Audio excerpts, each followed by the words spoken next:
လူဘဝဆိုတာကိုလိုချင်တာကြီးလည်းရမှာမဟုတ်ဘူးကိုတွေးချင်တာနဲ့ကြီးလည်းတွေးမှာမဟုတ်ဘူးလိုချင်တာလည်းရမယ်မလိုချင်တာလည်းရမယ်တွေးချင်တာနဲ့လည်းတွေးမယ်မတွေးချင်တာနဲ့လည်းတွေးမယ်အဲ့ဒီထဲမှာအကောင်းနဲ့လည်းတွေးမယ်ဆိုးနဲ့လည်းတွေးမယ်အကောင်းလည်းရမယ်ဆိုးလည်းရမယ်အဲ့ဒါလို့ကြုံတွေ့လာတဲ့လောကရဲ့သဘာဝလောကဓာတ်မုန်တိုင်းနဲ့တွေ့တဲ့အခါမှာကိုယ်စိတ်ဟာရိမ့်ရိုင်ခြင်းဆိုတာမဖြစ်ဖို့ရအတွက်လေ့ကျင့်တာဟာစိတ်အလှပကိုတစားဆင်ပေးတာနဲ့အလားတန်တူတယ်ပေါ့လှပအောင်ပြင်ထားတဲ့စိတ်ကလေးကိုကြံ့ခိုင်အောင်ထပ်မှန်ပြီးတော့ပြင်ညာမှာစိတ်ဓာတ်ကြံ့ခိုင်သွားပြီဆိုတဲ့ပုဂ္ဂိုလ်ယဟနာပုဂ္ဂိုလ်လို့ခေါ်တာပဲနော်ယဟနာဖြစ်သွားပြီဆိုရင်စိတ်ဓာတ်ကြံ့ခိုင်သွားပြီယဟနာမဖြစ်သေးတော့လည်းပဲမိမိစိတ်ဓာတ်ကြံ့ခိုင်အောင်ပြင်ဖို့အရေးကြီးတယ်ပေါ့ဘလောက်တိုင်းတာအထိကိုယ်စိတ်ဟာခဏရင်ရှိပလဲဆိုတာကိုနှလုံးသွင်းခြင်းဖြင့်စိတ်ကိုစိတ်နဲ့ပဲပြင်ဆင်ရတာဖြစ်တယ်စိတ်ရဲ့အညစ်အကြေးကိုစိတ်နဲ့ပဲဆေးကြောစိတ်ကိုစိတ်နဲ့ပြင်လဲဆိုတာအသိပညာကင်းမဲ့လို့ဖြစ်လာတဲ့အညစ်အကြေးတွေကိုတတိနဲ့ပညာနဲ့ပေါင်းစပ်ပြီးတော့ပြင်တာပဲရေးကြောင်ဖြစ်တဲ့ညွန်ကိုရှည်နဲ့ပဲပြန်ပြီးတော့ဆေးကြောတန်းစင်ရတာမဟုတ်လားလူတွေဟာရေးကြောင်ဖြစ်တဲ့ရွှွညွန်တွေကိုရေနဲ့ပဲပြန်ဆေးရတယ်ဆေးတဲ့အခါမှာတန်ရှင်းစင်ကြယ်သွားတယ်ထို့တူပဲစိတ်ကြောင့်ဖြစ်နေတဲ့မတန်ရှင်းတဲ့ပူလောင်တဲ့သဘာဝတရားတွေကိုတတိပညာလုံလဝိရိယဆိုတဲ့အစွမ်းထက်တဲ့အရာတွေနဲ့တွဲဖက်ထားတဲ့စိတ်ကလေးနဲ့ကိုယ်စိတ်ရဲ့ပူလောင်မှုတွေမအေးချမ်းမှုတွေအညစ်အကြေးတွေကိုစိတ်နဲ့ပဲပြန်ပြီးတော့သုတ်သင်ရှင်းလင်းကြရမှာဖြစ်တယ်အဲ့ဒီသုတ်သင်ရှင်းလင်းနည်းကိုမြတ်စွာဘုရားကဟောကြားတာဘုရားတရားနာရတယ်ဆိုတာအဲ့ဒီအသည့်တွေရပြီးတော့လောက်ကြဖို့လိုတယ်ပေါ့နော်မလောက်ဘဲနေရင်တော့မရဘူးဘယ်ဟာမှကိုယ့်ကိုယ်စိတ်ဓာတ်ဘလောက်ကြမ်းခိုင်ပြီဆိုတာကိုစဉ်းကျင်စဉ်းစားပြီးတော့ဒီလောက်ကြစဉ်းကျင်တုံတရားနဲ့စဉ်းစားလိုက်ရင်လည်းကြမ်းခိုင်မှုဆိုတာရလာတယ်အတော်အသင့်ရလာဥပမာမဲ့မမြဲတဲ့သဘာဝနဲ့တွေးရတဲ့အခါမှာကိုလိုချင်တဲ့အရာဆုံးရှုံးသွားတဲ့အခါမျိုးမှာကိုတွေ့တာနှစ်သက်မျက်နှိုးတဲ့အရာနဲ့ခွဲရတဲ့အခါမျိုးမှာဘလို့ဆင်ခြင်ရမလဲအေးတန်ကုဋ္ဌထလပါလောကကြီးရဲ့သဘာဝဟာတွေ့ကြုံဆုံကွဲပဲဘာတတ်နိုင်ပါလဲဆိုတဲ့အတွေးလေးနဲ့လျှော့ချတာဒီလိုလျှော့ချမကြည်မနဲ့ဒေါသတွေဖြစ်လာပြီဆိုလို့ရှိရင်လေအေးဒီဒေါသတရားဆိုတာငါ့ကိုပဲနှိမ့်စမဲ့တရားဖြစ်တယ်ဒေါသဖြစ်နေတော့ရောငါအတွက်ကောင်းကျိုးချမ်းသာမှမရတာတစ်ဖက်သားကိုငါစိတ်ဆိုးနေရောငါအတွက်ကောင်းကျိုးချမ်းသာရမှာလို့ရမှာလား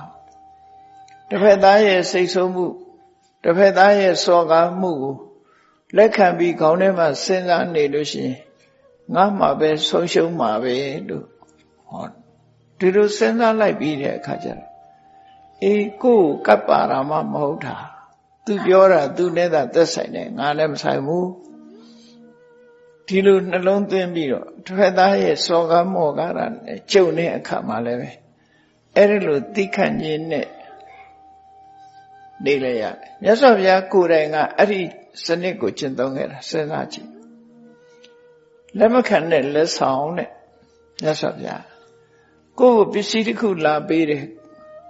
ကိုဟာယူလိုက်လို့ရှိရင်လက်ခံလိုက်တယ်မယူဘူးဆိုရင်လက်မခံတယ်အဲ့တော့တစ်ဖက်သားကကိုယ့်ကိုလာဆဲတာဟာကိုယ်လာပေးတာနဲ့တူတယ်ပေါ့အဲ့ဒီလာပေးတာကိုယ်ဆဲတာကိုငါကိုဆဲရမလားလို့ဒေါသပြန်ထွက်ရင်အဲ့ဒီဆဲရေးတိုင်းထွားမှုကိုကိုယ်လက်ခံလိုက်တာရောက်သွားတယ်တဲ့လက်ခံလိုက်တဲ့အတိုင်းထားရောက်သွားတယ် ခေါင်းထဲကိုမထည့်နဲ့မစင်စားနဲ့ဆဲတာသူ့ဘာသူဆဲသွားတာငါနဲ့ဘာမှမဆိုင်ဘူးလို့လုံးဝဆက်ဆက်ပြီးမတွေးပဲနဲ့နေလိုက်ရင်လက်မခံနဲ့လက်ဆောင်လို့ပဲတဲ့မြတ်စွာဘုရားအဲ့ဒါဘယ်မှာဟောတော့ဆိုမြတ်စွာဘုရားရဲ့လက်ထက်ကမြတ်စွာဘုရားကပုံနာတူဟိုသူစေရနာနဲ့သူတရာနဲ့သူကြည်ညိုတရာပွားပြီးတော့မြတ်စွာဘုရားရဲ့တပည့်ခံယူပြီးတော့သင်္ကန်းဝတ်သွားတယ်အဲ့ဒါကိုညီလုံးတဲ့ပုဂ္ဂိုလ်မကျေနပ်ဘူးသူ့ကိုသင်္ကန်းဝတ်ပေးရမလားလို့ဆိုမြတ်စွာဘုရားလာဆဲတယ်လာဆဲတဲ့အခါမြတ်စွာဘုရားကဒီတိုင်းပဲငြိမ့်နေလိုက်တယ်သူဆဲလို့ပြီးသွားပြီဆိုတဲ့အခါကျသူ့ဥပမာတစ်ခုပြောပြတယ်ပုံနာမင်းအိမ်ကိုဧည့်သည်တွေလာတဲ့အခါမှာမေမုံပဲသေးစားနဲ့လက်ခံအခန့်သလားဆိုအခန့်အဲ့ဒီမုံပဲသေးစားတွေကိုဧည့်သည်ကစားမတော်ဘူးဆိုရင်အဲ့ဒါဘယ်သူပိုင်တုံးလို့ဆိုကျွန်ုပ်ပဲပိုင်တာပေါ့အဲ့ဒါလိုပဲငါ့ကိုမင်းကဆဲရေးခြင်းဖြင့်အခန့်ငါကမင်းဆဲရတာတွေကိုတခုမှရင်နဲ့နှလုံးထဲမှာမှတ်မထားဘူးအဲ့ဒီဆဲရတိုင်းထွားတဲ့အရာတွေဟာမင်းဟာတွေကြီးပဲမင်းဟာတွေကြီးပဲငါနဲ့မဆိုင်ဘူးလက်မခံတဲ့လက်ဆောင်အနေနဲ့မြတ်စွာဘုရားသူ့တုံ့ပြန်ပေးလိုက်တဲ့အခါသူသဘောကျသွားပြီးတော့အဆဲရပြီးသူကိုယ်တိုင်တပည့်ခံသွားတယ်ဆိုအဲ့ဒါလိုအကျိုးရှိသွားတယ်နော်ပြန်ဆဲမယ်ဆိုရင်သူဆဲကိုဆဲပဲအဆဲတန်တရားဟာဆုံးမမဟုတ်ဘူးလေ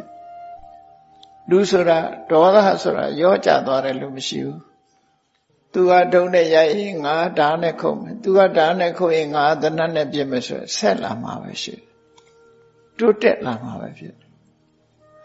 အဲ့လိုတိုးပွားလာမဲ့အရာတွေကိုမတိုးအောင်ခုနကနီးနဲ့မြတ်စွာဘုရားတုံ့ပြန်ပေးတာပဲဖြစ်တယ်လောကမှာအမြင့်မြတ်ဆုံးပုဂ္ဂိုလ်ကတောင်မှာပဲဒုရကဘသူဆဲသမျှကိုတိခံခွင့်လွှတ်ခြင်းဖြင့်ကြော်ဖြတ်တာပဲဖြစ်တယ်ပေါ့ဒုရတွေဟာမြတ်စွာဘုရားရဲ့တပည့်သာဝကဖြစ်သည့်အတွက်ကြောင့်အလုံးကိုတိခံနိုင်ပြီးစိတ်ဓာတ်ရင့်ကျက်အောင်ကြိုးစားအထောက်ကြအောင်မှာဖြစ်တယ်ဆိုတာကိုတော့တတိထားကြရမှာပေါ့နော်တဖြည်းဖြည်းရင့်ကျက်လာအောင်ကိုယ့်ကိုကြိုးစားအထောက်ကိုယ့်ကိုဖြစ်စေရမယ်ငါဒီတိုင်းလိုက်နာမယ်ဒီတိုင်းဖြစ်စေရမယ်လို့နှလုံးသွင်းပြီးတော့လုပ်မယ်ဆိုလို့ရှိရင်တခါရှင်းချက်လာမှာပဲဖြစ်တယ်အကယ်၍ဒီလိုစိတ်တောင်မပေါ်ဘူးဆိုလို့ရှိရင်တန်တရားထဲမှာရှင်းချက်ဖို့ဆိုတာမတမခဲစိတ်ကောင်းနှလုံးကောင်းရှိဖို့တောင်ခဲနေစိတ်ကောင်းနှလုံးကောင်းရှိပြီးရင့်ချက်ဖို့ဆိုတာဝေးလာဝေးဖြစ်သွားနိုင်တယ်ပေါ့